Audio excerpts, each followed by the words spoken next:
Salut, c'est Trado. Voilà l'analyse technique du CAC 40. Alors, je disais en clôture des marchés US hier soir que je tenterai mardi, donc aujourd'hui, de saisir un signal haussier pour viser un test du gap.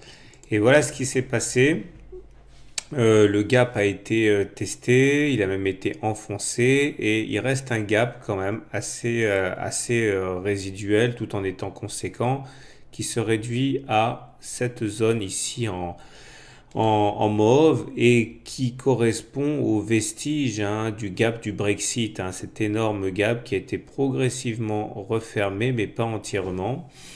Et on a du mal à comprendre effectivement sur le plan des fondamentaux ce qui peut pousser les indices européens à monter, mais on sait très bien que derrière ce sont les records sur les marchés US qui quelque part facilitent l'ascension actuelle.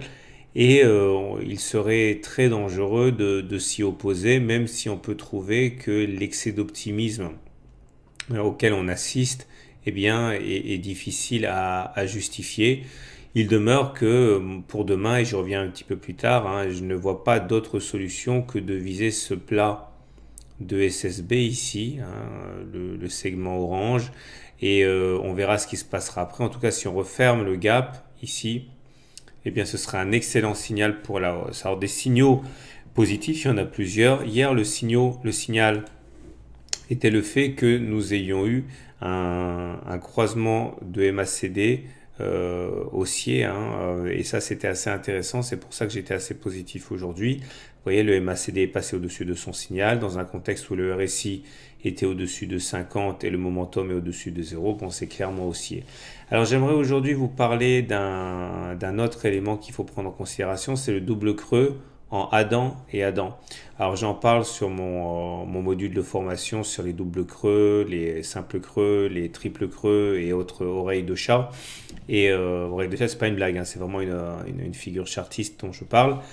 Et l'idée, c'est que normalement, ça veut dire qu'il y a une hausse qui correspond à la hauteur du dernier creux, reportée au-dessus de la ligne de coup. La ligne de coup est la ligne qui va permettre de joindre les deux creux ici. Donc il s'agirait de reporter ce double creux, cet élément, cette hauteur au-delà de la ligne de coup, ce qui nous donnerait comme objectif maximal les 4520. Ce n'est pas rien. Alors, entre-temps, nous avons un autre signal qui est important à souligner. Ça se passe sur le SAR. Regardez, le SAR qui était rouge a été cassé à la hausse, là. Vous voyez, c'était rouge, c'est devenu vert.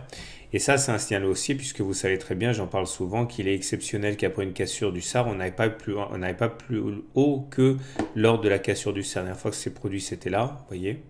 On a cassé, c'était rouge, on a cassé le SAR. On a eu une petite baisse le jour d'après, mais derrière, badaboum, explosion haussière. Ou encore là, cassure du SAR, qui était rouge, et derrière, hop, ça monte. Ça n'empêche pas qu'il peut y avoir des corrections, mais globalement, quand on casse le SAR, derrière, on continue de monter. Donc voilà, c'est haussier. Autre élément à prendre en considération, mais du côté de la méfiance, cette fois, c'est l'OBV. Alors l'OBV vient en fait donner un élément qui va corroborer ou pas l'évolution des cours. On tient compte en fait des volumes.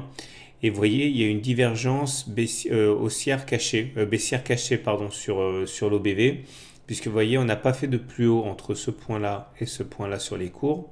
En même temps, on a fait un plus haut sur l'OBV entre ce point et ce point-là. Ça s'appelle une divergence baissière cachée, pas baissière standard. Et ça veut dire méfiance. Voilà ce qu'on pouvait dire, vous l'avez compris. Moi, je vise l'ASSB, le prolongement de l'ASSB demain. Passons du côté du DAX qui lui a connu des progressions assez intéressantes puisqu'on engrange 1,3% avec cassure du SAR. Mais par contre ici on a clairement bloqué sur le nuage. C'est pas facile à passer un nuage. Il faut garder ça à l'esprit. Et l'Eurostock 50, eh bien c'est pareil, un double creux en Adam et Adam. Et cassure du SAR. Et pour terminer, l'indice américain, à savoir le SP500, qui lui engrange une nouvelle fois 0,7% sur des records historiques. Alors il y a une progression ABC là, vous voyez, enfin ABCD, ça dépend comment vous l'appelez, regardez, ça monte, ça fait une correction et généralement on dit que le chemin à parcourir après la correction est égal au segment AB reporté après la correction CD. Ça nous donnerait les 2191. Alors je ne sais pas si on va y aller, mais en tout cas c'est une figure chartiste qu'on ne peut pas éluder. Donc voilà, tout est super haussier, on ne peut pas s'empêcher d'être méfiant, mais voilà, s'opposer et vendre à découvert un marché comme ça est extrêmement hasardeux. Je vous dis à demain pour la mise à jour.